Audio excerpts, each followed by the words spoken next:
سلامتی ہے ان آنکھوں پہ جو ہدایت پہ نظر جمائے بیٹھی ہیں، ان کانوں پہ جو ذکر خیر کے منتظر رہتے ہیں، اور ان قدموں پہ جو ہدایت کی راہ پہ گامزن ہیں۔ السلام علیکم ورحمۃ اللہ وبرکاتہ۔ تمام تعریف خدائے بزرگ و برتر کے لیے جو وحد اللہ شریک ہے، نہ کوئی ثانی ہے نہ کوئی ہمسر ہے۔ درود لامحدود محبوب رب الودود راحت العاشقین مراد المشتاقین حضرت محمد مصطفیٰ، آپ کی آل پاک، آپ کے جانثار انصار اور اصحاب پر رضوان من۔ آپ دیکھ رہے ہیں الف لام میم، میں آپ کا میزبان محمد اویس ربانی تہہ دل سے آپ کو کہتا ہوں خوش آمدید۔ خواتین و حضرات، یہ بات کوئی ڈھکی چھپی بات نہیں ہے کہ جس دل میں بھی احساس ہوگا اس دل میں پیاس ہوگی، اور وہ پیاس کربلا کی ہوگی، وہ ذکر وہ فکر ہمیشہ قائم رہے گی۔ ہم آج سے اس دن کا، اس تاریخی دن کا باقاعدہ ذکر کرنے والے ہیں کہ جس نے آج تک ہمیں خاموش نہیں ہونے دیا۔ ذکر حسین، آپ پہ ہمارا سلام۔ فکر حسین، جس کا آغاز 2 محرم الحرام سے ہو جاتا ہے، جو ہی حضرت امام عالی مقام، آپ پہ ہمارا سلام، آپ نے کربلا میں پڑاؤ ڈالا۔ یہ نینوا ہے، یہ ماریا ہے، اور یہ کربلا ہے کہ جس کی سرزمین کو آپ نے معجزہ کر دیا، کرامت کا مصدر اور محور بنا دیا۔ آج بھی آپ کے توسل سے وہ فیض جاری ہے۔ آپ نے اس سوئی ہوئی دنیا کو پیغام دیا، بیداری کا، شعور کا، انقلاب کا، اور سب سے بڑھ کے کہ جھنجھوڑ دیا ہے آپ نے اس معاشرے کو جو صدیوں سے خاموش پڑا تھا۔ گویا کہ آپ کا یہ عمل ایک پتھر کے پھینکنے کے مطابق تھا جو ٹھہرے ہوئے پانی میں ہلچل مچا دیتا ہے، اضطراب مچا دیتا ہے۔ میں مزید گفتگو کرنا چاہتا ہوں، اور مگر خواہش یہ ہے کہ پہلے حدود طے کر لوں، آداب طے کر لوں۔ محرم الحرام میں ہم نے کرنا کیا ہے، کیسے کرنا ہے، کیوں کرنا ہے، مقصد کیا ہے، آنے والے دنوں میں آداب عزاداری کیا ہونے چاہیے، عزاداری ہے کیا، فکر جناب سیدنا امام عالی مقام، آپ پہ ہمارا سلام ہے کیا، میں اس سے بات کرنا چاہتا ہوں۔ آج میرے پروگرام میں تشریف فرمائے بہت ہی خاص، بہت ہی پیارے، گفتگو کا ایک لطیف چہرہ، اور جس طرح سے بات کرتے ہیں، اعتدال کی بات کرتے ہیں، مفتی ارشاد حسین سعیدی صاحب ہمارے ساتھ تشریف فرما ہوں گے، ساتھ ہی ہمارے ساتھ موجود ہوں گے بہت ہی پیارے، اور آپ کا تو ایک مطالعہ ہے، ایک تحقیق ہے اس حوالے سے، چونکہ آپ کا ذاتی طور سے انٹریکشن رہتا ہے جامعہ رشید میں، آپ پائے جاتے ہیں، مدرس کی حیثیت سے اپنے فرائض انجام دے رہے ہیں۔ میں خوش آمدید کرنا چاہتا ہوں ڈاکٹر ایاز شاہ صاحب کو۔ پروگرام کے آغاز میں مفتی ارشاد سعیدی صاحب سے پوچھنا چاہتا ہوں، یہ کون سا مہینہ ہے جس کا آغاز ہوا ہے؟ کیا اس تاریخ سے، جس کو ہم یوم عاشور اور کربلا کی تاریخ کہتے ہیں، اس سے پہلے بھی اس ماہ کا کوئی ذکر آیا ہے، اور خاص طور سے اس کو کس طرح سے عہد نبوی صلی اللہ علیہ وآلہ وسلم میں منایا یا سکھایا جاتا تھا؟ بہت شکریہ، اہم سوال ہے، اور جن کے ذکر خیر میں ہم بیٹھے ہیں یقیناً ہم سب کے لیے باعث نجات ہے۔ بے شک۔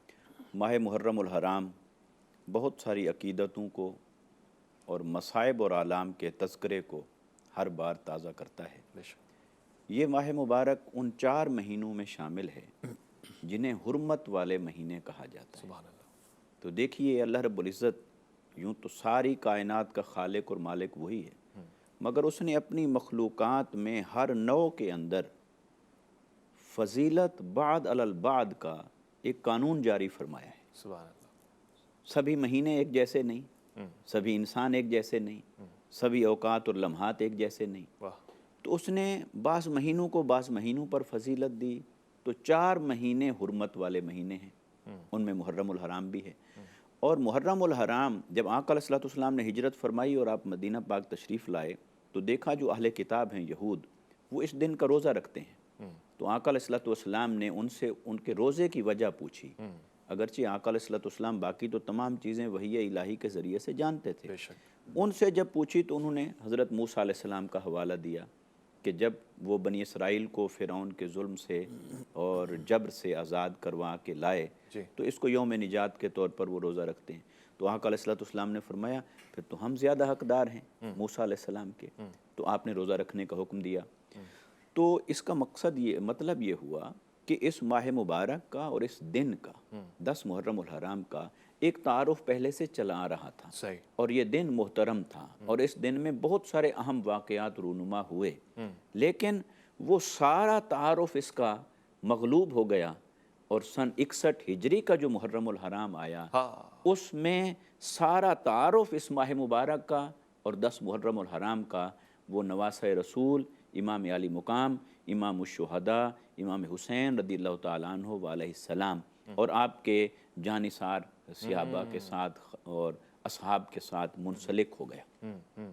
یہی وجہ ہے کہ اب محرم الحرام کا سارا تعارف خانوادہ اہل بیت اطہار کے ساتھ جڑا ہے۔ بے شک۔ اور جب بھی یہ ماہ مبارک آتا ہے تو یقیناً اس میں اہل ایمان کے لیے جہاں فکر کا بہت سارا سامان ہوتا ہے کہ آخر وہ کیا وجہ تھی کہ شہزادہ علی المرتضیٰ اور نواسہ رسول صلی اللہ علیہ وسلم صلی اللہ انہوں نے مدینہ پاک کو چھوڑا، پھر مکہ پاک کو چھوڑا، پھر حج کے ایام میں چھوڑا، پھر کربلا کی ریت پر آپ تشریف لاتے ہیں، تو آخر اس کے پیچھے اتنی بڑی کاس تو تھی، اتنا بڑا مقصد تو تھا۔ جی تو جہاں یہ ماہ مبارک ہمارے لیے یہ فکر لاتا ہے، ہاں وہاں یقیناً جو کچھ ان کے ساتھ ہوا تو وہ ہر صاحب درد اسے سنتا ہے، پڑھتا ہے تو آنکھیں بھی برستی ہیں، آنکھیں برستی، دل بھی لرزتا ہے۔ دل بھی لرزتا۔ اور کیوں نہ ہو کہ اہل بیت اطہار وہ ہستیاں ہیں جن کی محبت عین ایمان ہے، ان کی ایک ایک نسبت تاجدار کائنات صلی اللہ علیہ وسلم کے ساتھ یوں جڑی ہوئی ہے کہ ان میں سے کسی شے کو نظر انداز نہیں کیا جا سکتا۔ جو کربلا کے اندر امام علی مقام جب کھڑے تھے تو وہ صرف علی المرتضیٰ کے بیٹے یا صرف سیدہ کائنات فاطمۃ الزہرا سلام اللہ علیہا کے بیٹے اور فرزند کے طور پر نہیں کھڑے تھے، بلکہ وہ ابن مصطفیٰ بن کے کھڑے تھے، وہ وارث دین مصطفیٰ بن کے کھڑے تھے اور حق کے علم بردار بن کے کھڑے تھے۔ تو اس اعتبار سے آپ کو جو اتنے سارے امتیازات حاصل ہیں وہ ہر مسلمان کو رلا دیتے ہیں۔ اور کوئی اگر پوچھے، آخری جملہ عرض کروں کہ اگر ذہن میں سوال آئے بھی کیا اس غم میں رونا جائز ہے، بھئی جائز کی دلیل پوچھنے والوں، میں سمجھتا ہوں اس کے لیے دلیل کی ضرورت بعد میں ہے، پہلے تو ایک درد مند دل ہونا چاہیے۔ اگر وہ آپ کے سینے میں ہے تو جو کچھ خانوادہ رسول صلی اللہ علیہ وسلم کے ساتھ ہوا، جس انداز میں ہوا، یقیناً اس پر آنکھیں اشکبار ہوتی ہیں۔ اور دلیل تو اتنا ہی کافی ہے کہ آقا علیہ السلام نے جب آپ کی شہادت کی خبر دی اور وہ بھی آپ کی ولادت سے قبل دی، جیسے حضرت ام فضل کو ان کے خواب کے تعبیر میں اور حضرت ام سلمہ کو حسنین کریمین کے بچپن میں، تو آقا علیہ السلام نے جب بھی ان کا ذکر فرمایا ان کی شہادت کا تو آپ کی آنکھوں کے اشکبار ہونے کا تذکرہ ملتا ہے۔ تو یہی دلیل ہی کافی ہے کہ یہ واقعہ ہمارے پاس پیغام بھی لایا ہے اور غم بھی لایا ہے اور وفاداری کا پیغام لایا ہے۔ پیغام لایا، یہی اصل پیغام ہے۔ یعنی آج کے دور میں سب سے زیادہ قلت اور قحط وفا کا ہی ہے، اور وفا کا اعلیٰ ترین میں کہتا ہوں منہج ہے۔ ڈاکٹر ایاز شاہ صاحب، یہ ایک کیفیت ہے جب محرم آتا ہے، کوئی شاید ہی ایسا مسلمان ہو کہ جس کے دل میں درد نہ ہو اہل بیت کے حوالے سے، خاص طور سے رسالت مآب صلی اللہ علیہ وآلہ وسلم کی احادیث کو پڑھنے کے بعد اندازہ ہوتا ہے کہ کیا مقام اور کیا مرتبہ ہے۔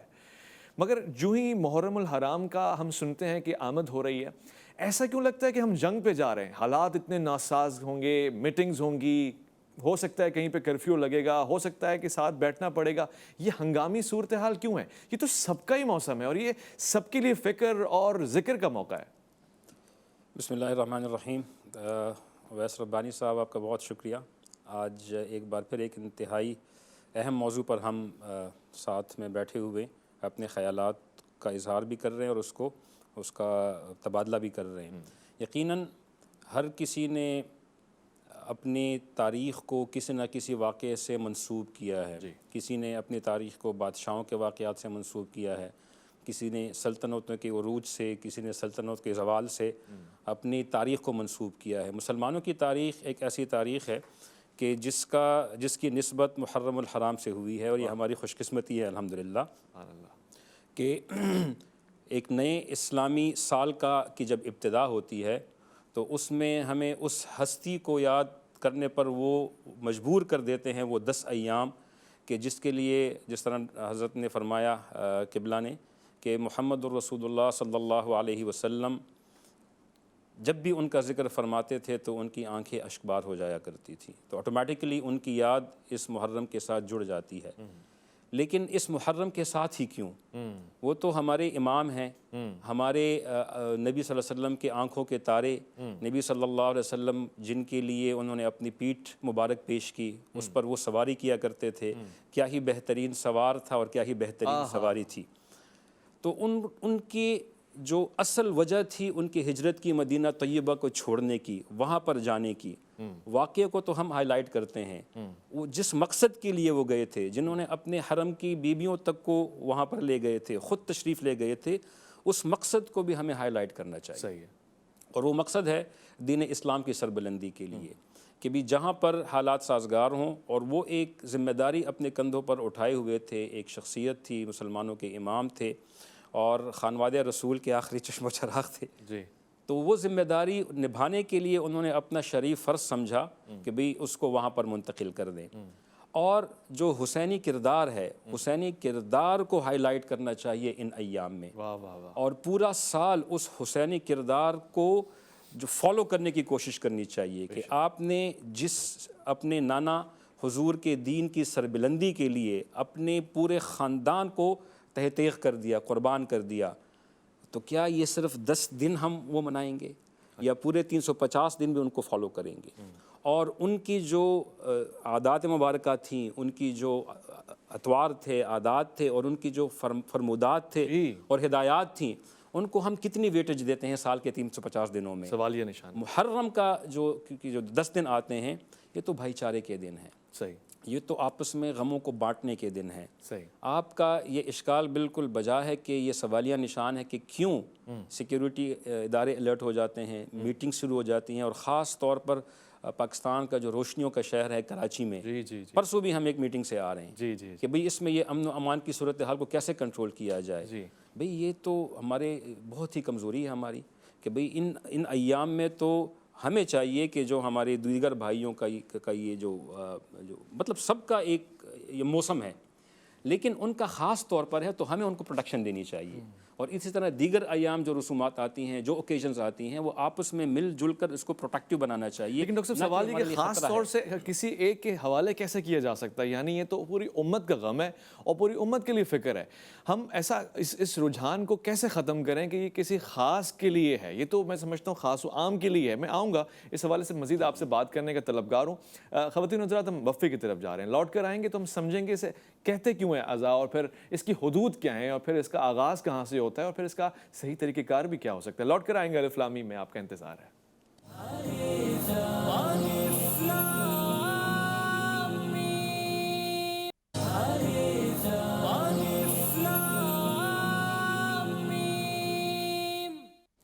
کہہ چکے کہ شاست حسین بادشاہ است حسین, مگر سوال ہے حسین نے تو بادشاہی نہیں کی, حسین نے تو امور خلافت کو نہیں سنبھالا, نہ ہی حسین کے کہنے پہ کسی کو بادشاہ بنایا گیا. تو پھر یہ کون سی بادشاہت ہے, یہ کون سی سلطنت ہے؟ اس سوال کا جواب لینے کے لیے اور پھر اس بات کو سمجھنے کے لیے کہ مفتی صاحب کیا یہ خاص کسی طبقے کے لیے ایک موسم ہے, یا پھر یہ ہم سب کی ذمہ داریوں اور ہمارے فرائض میں خاص توجگی کا دن ہے, یعنی ایک ایسا موسم کہ جس میں سب کو احساس کرنا چاہیے کہ ہم کہاں کھڑے ہوئے ہیں؟ دیکھیے, میں سمجھتا ہوں کہ یہ امت مسلمہ کا المیہ ہے کہ ہم نے ان شخصیات کے نام پر اپنے آپ کو تقسیم کر رکھا ہے جو در حقیقت ہمیں جوڑنے کے لیے ہیں. امام علی مقام رضی اللہ تعالیٰ عنہ علیہ السلام, اگر آپ کے نام پر امت جمع نہیں ہو سکتی تو پھر کس کے نام پہ جمع ہوگی؟ اگر خلفائے راشدین کے نام پہ امت جمع نہیں ہو سکتی تو پھر کس کے نام پہ جمع ہوگی؟ یہ ہماری کمزوری ہے کہ ہم نے مسلکی اور گروہی تعصبات کے اندر جا کر, بلکہ اس میں مبتلا ہو کر, ہم نے ان ہستیوں کو بھی تقسیم کر ڈالا, حتیٰ کہ دین کی کچھ تعلیمات کو بھی تقسیم کر ڈالا. اب ایک طبقہ عمل کی بات کرتا ہے تو ہم اسے عمل کا ٹائٹل اس کے حوالے کر دیں, ایک طبقہ عشق کی بات کرتا ہے تو عشق کا ٹائٹل اس کے حوالے کر دیں, ایک اہل بیت اطہار کی بات کرے تو یہ ٹائٹل اس کے حوالے کر دیں, ایک صحابہ کی بات کرے وہ ٹائٹل اس کے حوالے کر دیں. تو یہ تو ہم تقسیم کر رہے ہیں, یہ سارے ٹائٹل ہمارے ہیں, یہ سارے جامعیت کا تقاضا کر رہے ہیں. جس دین کے اندر عشق اور محبت کا وجود ہے اسی دین کے اندر عمل کی مشروعیت ہے. جب قرآن اور حدیث سے ہمیں آقا علیہ الصلوۃ والسلام کے نسب اور آپ کی نسبت سے جڑے ہوئے اہل بیت اطہار کی تعظیم معلوم ہو رہی ہے, ان کی تطہیر کے اعلان ہو رہے ہیں قرآن مجید کے اندر, تو وہیں پر صحابہ کرام کے بارے میں رضی اللہ عنہم ورضوا عنہ اور ان کے کتنے کلمات کے ساتھ قرآن مجید ان کی تعریف اور تحسین کر رہا ہے. تو میں سمجھتا ہوں کہ ہمیں امت کو جوڑنے کے لیے یہی وہ ہستیاں ہیں جن کی نسبتوں سے اپنے آپ کو جوڑنے کی ضرورت ہے, انہی کے ذریعے قریب آ اور انہی کے ذریعے قریب آ سکتے ہیں. اور امام علی مقام رضی اللہ تعالیٰ عنہ علیہ السلام اور اہل بیت اطہار, یہ تو ایک قرآن اور حدیث کی روشنی میں ایسا ایک مرکزی نقطہ ہے کہ جس نے اس سے انحراف کیا اس نے تو دین سے انحراف کیا، حقیقت ہے، اس نے ایمان سے انحراف کیا۔ حق۔ تو جب ہم ایمان کی بنیاد سمجھتے ہیں، دین کی بنیاد سمجھتے ہیں، تو پھر ان عنوانات کو کسی کے حوالے کیسے کیا جا سکتا ہے؟ کسی کے حوالے کیسے کیا جا تو سکتا یہ ہم سب کے ہیں، ٹھیک ہے۔ لہٰذا ہمیں چاہیے کہ اگر کہیں کہیں کوئی ایسے تنگ نظر لوگ ہیں یا شرپسند لوگ ہیں تو اکابرین کی ذمہ داری بنتی ہے کہ ان کی حوصلہ شکنی کریں اور امت کو امن کی اس راہ کی طرف لے کر آئیں، اور اسی میں ہمارے لیے نجات، اسی میں ہمارے لیے نجات ہے۔ جب گفتگو کا آغاز ہو رہا تھا ڈاکٹر صاحب تو آپ نے ایک بہت پیاری بات کوٹ کی تھی، میں چاہتا ہوں وہ بتائیں، وہ 80s کے اور 70s کے حالات اور آج کے حالات میں کیا فرق ہے؟ یعنی کبھی آپ کا بذات خود ایسا ہوا ہے کہ آپ محرم کے جلوسوں میں چلے گئے، امام بارگاہوں میں چلے گئے، امام حسین کا ذکر سن رہے ہیں، یا نہیں جس طرح ہم آج دیکھتے ہیں کہ آج تو کوئی جانا بڑا جواب دینے کے قابل ہو جاتا ہے؟ دیکھیں، امام حسین رضی اللہ تعالیٰ عنہ ہمارے دادا میں سے، میں ان کی اولاد میں سے ہوں، ماشاءاللہ، بے شک۔ تو ہمارا پورا جو خانوادہ ہے، ہمارا خاندان اسی سلسلے کی ایک کڑی ہے الحمدللہ۔ میں جب اسکول میں ہوتا تھا تو یقیناً یہ جو سینسٹیویٹی پچھلی 3 دہائیوں میں ہمیں دیکھنے کو ملی ہے، ہماری جو جنریشن ہے وہ ایسی جنریشن ہے جس نے 80s کے پہلے کا بھی کچھ مشاہدہ کیا اور 80s کی دہائی کا بھی مشاہدہ کیا، اور پھر 90s کے بعد جو ریپڈ چینج آیا ہے اس کا بھی مشاہدہ کیا۔ 80s کے بعد 90s کے بعد جو جنریشن مختلف اداروں سے فارغ ہوئی ہے وہ تو خیر اسی کا مشاہدہ کرتی رہی ہے، تو ان میں یہ شدت جب آتی ہے تو اس کوئی حیرت کی بات نہیں ہے۔ ہماری جنریشن ہے 80s میں، مجھے یاد ہے جب ہم اسکول میں تھے تو جب یہ محرم کے دن آتے تھے تو ہماری کلاس فیلوز اہل تشیع حضرات بھی ہوتے تھے، ان میں سید حضرات بھی ہوتے تھے، تو ان کے ساتھ جانا بھی ہوتا تھا، امام بارگاہ میں بھی جانا ہوتا تھا اور مجلس میں بھی جانا ہوتا تھا، تو کوئی اس پہ حساسیت نہیں ہوتی تھی۔ یعنی اماں کہہ دیتی تھی، دوست آ جاتا تھا کہ ایاز شاہ ہمارے ساتھ جا رہے ہیں مجلس میں، تو اماں کہتے ہیں ٹھیک ہے بیٹا اس کا خیال رکھنا اور اس کو پہنچانا تمہاری ذمہ داری ہے، تو کہتے ہیں آنٹی یہ میری ذمہ داری ہے، ہم چلے جاتے تھے۔ ابھی ریسنٹلی بھی ایسا ہے کہ ہمارے اپنے دوستوں میں اہل تشیع کے اچھے مطلب نامی گرامی حضرات ہیں، میں نے ابھی 2 سال پہلے کوہاٹ کے امام بارگاہ میں نماز پڑھائی، جی، جو میرے جو ساتھی ہیں ہمارے تو وہ میرے پیچھے نماز پڑھتے ہیں ماشاءاللہ، اپنے طور پر۔ تو یہ سینسٹیویٹی 3 دہائیوں پہلے نہیں تھی، یہ سینسٹیویٹی ابھی آئی ہے یا لائی گئی ہے، یہ ایک سوالیہ نشان ہے کہ مسلم امت تو ایک ہوں مسلم حرم کی پاسبانی کے لیے نیل کے ساحل سے لے کر، کے خاشقر۔ تو یہ جو امت کا پرسیپشن ہے، جو کنسیپٹ ہے، یہ تو ہر باغ ہے اس کے مختلف پھول ہوتے ہیں، مختلف رنگ ہوتے ہیں، مختلف خوشبوئیں ہوتی ہیں، تو امت تو اسی چیز کا نام ہے۔ اور امت کو تقسیم یہ جو کرنے کے لیے جو مختلف، جو ڈاکٹر صاحب نے بہت ہی خوبصورت بات کی ہے کہ اس کو ہمیں جو ہے وہ اس کی بنیادوں کو ٹٹولنا چاہیے کہ یوں کیوں کیا گیا ہے۔ بھی یہ ہے کہ ہم سب ایک ہیں، ٹھیک ہے، ہمیں کوئی تقسیم نہیں ہے۔ ہاں، جو مختلف ان کے طریقہ کار ہیں، عادات و اطوار ہیں، اس میں تو اختلاف ہو سکتا ہے، لیکن بنیادی آئیڈیا اور پرسیپشن تو ایک ہی ہے جو کہ ہمیں جوڑے رکھتا ہے۔ صحیح فرما رہے ہیں، صحیح فرما رہے ہیں۔ تو اور یہ ڈاکٹر صاحب اس پہ بات کر لیتے ہیں ویسے کہ اصل طریقہ کار کیا ہونا چاہیے، یعنی آپ کے خیال میں، حضرت کے خیال میں، میرے خیال میں، اور پھر ایک وہ خیال جو خیال دین نے ہمیں دیا ہے، یعنی کس طرح سے محرم کا استقبال کیا جائے، عزاداری کے طریقہ کار، اطوار کیا ہونے چاہیے، ہم کیسے فکر حسین کو ہاتھ سے جانے نہ دیں، اس پہ ذرا کچھ لب کشائی فرما دیں۔ دیکھیں، محرم ایک نئے اسلامی سال کی ابتدا ہے، یہ اس کی انیشل سٹیجز ہوتی ہیں، تو اس میں یقینی طور پر اللہ پاک کی طرف سے 1 سال گزر گیا، ایک نیا سال آنے والا ہے اسلام کے اندر، تو اس میں جو اپنے رب سے جڑنے کے لیے جتنے بھی طریقہ کار ہیں ان کو اختیار کرنا چاہیے، عبادت کے ذریعے سے، سچی توبہ کے ذریعے سے، جو ہمارے اکابرین ہیں حضور پاک صلی اللہ علیہ وسلم، ان کے صحابہ کرام، ازواج مطہرات اور اہل بیت اطہار، ان تمام کے جو کریکٹرز ہیں ان کو اڈاپٹ کرنا چاہیے، ان کی جو پرسنالٹیز ہیں ان کو آئیڈیل بنانا چاہیے۔ آج ایک مڈل کلاس بچے سے آپ پوچھ لیں کہ بھئی آپ کی آئیڈیل پرسنالٹی کون سی ہے، تو وہ کس کا نام لے گا؟ ہمیں چاہیے کہ اس طریقے سے ان کے کریکٹر کو ہم جو ہے وہ ہائی لائٹ کریں کہ میرے بیٹی کی جو آئیڈیل پرسنالٹی وہ فاطمۃ الزہرا رضی اللہ تعالیٰ عنہ ہو، میری بیٹی کی آئیڈیل پرسنالٹی زینب رضی اللہ تعالیٰ عنہ ہو، میری بیٹی کی آئیڈیل پرسنالٹی اما عائشہ صدیقہ رضی اللہ تعالیٰ عنہ ہو، بچوں کی پرسنالٹی حسین رضی اللہ تعالیٰ عنہ ہو، حسن رضی اللہ عنہ ہو، علی ہو، عثمان ہو، عمر ہو، ابوبکر ہو، یہ پرسنالٹی ہو، اور پھر سب سے اوپر